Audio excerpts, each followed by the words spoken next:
one.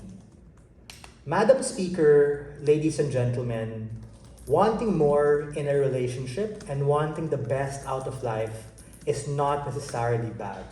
Wanting more, wanting to have good experiences, eat in nice places, travel to beautiful places are in fact the dream of any couple, of any individual.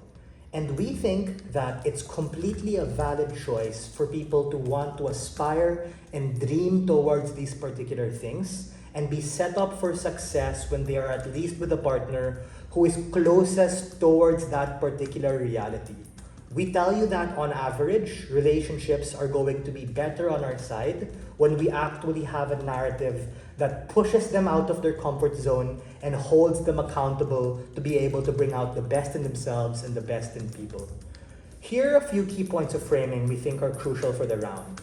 The first is, this is a retrospective debate about the narrative and whether or not it in hindsight does more good or bad, and we tell you coming from side negative that this narrative is good and we should not regret it. This narrative embodies the heart of the message, which is, if there is a will, there is a way, and we think we push people to go out of their comfort zone to be able to hold the relationship that if they so value, will make time and effort for it. We tell you that there are ultimately challenges in a relationship. Challenges of monotony and complacency that tend to happen in any relationship over time, particularly in romantic relationships. Humans crave novelty and spontaneity, and these are completely normal and valid choices. So we reject the premise that the previous speaker mentioned about people never being happy, because if you ask people on average what would make them happy in a partner, it would probably be a couple of things. Being able to go out once a week, to be able to have a nice date, being able to travel maybe once a year, be able to have a good sex life, all of these particular things which are ultimately a part of it. We tell you that secondly, the counterfactual on government is actually worse because people are more likely to be insincere, settle for less, and maybe even cheat, ladies and gentlemen, in the long run when they really aren't happy.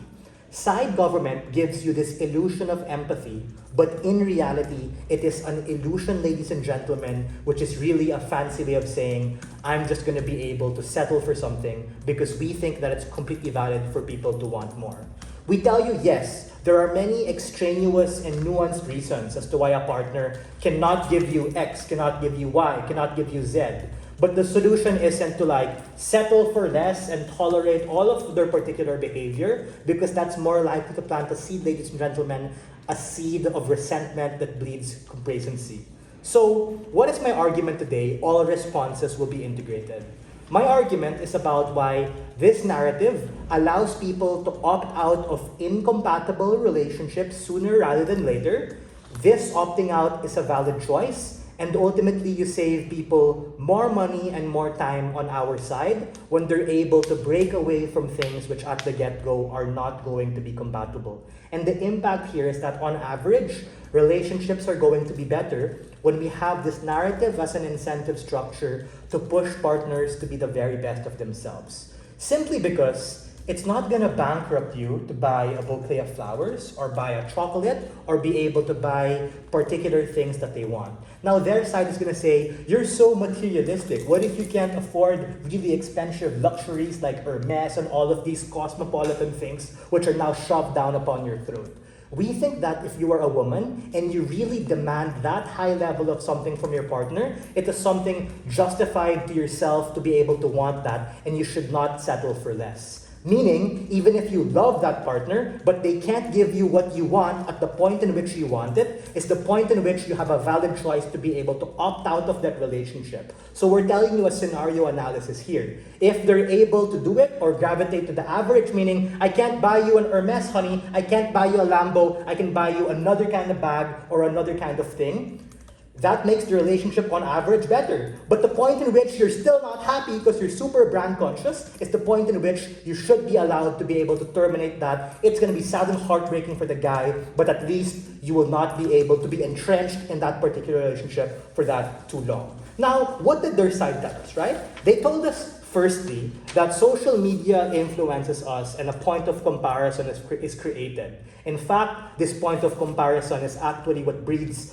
unrealistic expectations of people. We think it's completely valid to be able to see something on social media and aspire to want that particular thing. Even if your partner can't get you that exact same thing, they're at least going to be pressured to be able to try. Meaning, they might not be able to afford that billion-dollar house, but at least there's a sense of urgency that that woman wants a roof under her head to be able to have a family in the future. We think that these particular, on average, hold men accountable. Men who oftentimes in a relationship become complacent and ultimately aren't able to really understand what the woman wants. We can't read minds. Sure, I'll take your POI. Why do you think social media, which is the breeding ground for toxicity, is the best place to further this agenda? Because there are other things in life, meaning you can still talk about it. Sure, social media might exacerbate these wants and tendencies, but we think these are completely valid things. Being able to see the world bigger than it is, being able to want things larger than life, on average push people to want good things which actualize them. And we think that the narrative of this person not being able to give you exactly what you want is completely valid, because like I mentioned already, the point to which they can't give it to you is the point to which you can terminate that relationship and not set it up for further harm later on. What else do they tell us, right? They talk to us about how you won't understand the empathy for your partner because they might be going through other things. Like I mentioned, people on average just want simple things, and the problem on their side is this gravitation towards monotony, this gravitation towards complacency, which men, once they're able to be in a relationship with a woman, are likely to fall into. Like I said, we all have 24 hours in a day, we all have these limitations, and the point in which you hold that person to a higher standard when you say, hey, you should make time to be able to come home at least once a week. You should make time to be able to take me out on an anniversary. You should have time to be able to give me what I want, because I'm not asking for the sun, the moon, and the stars. I'm just asking to be treated special. It's the small things that truly matter. So yes, we tell you on average, people are going to be actualized by that, and you have very right to be able to demand it from your partner. And the point in which, for whatever reason outside this debate, they can't do it, you're entitled to break up with them to be able to move on to someone better who on average can please you. And for all of these reasons, we're very proud to open First Clash.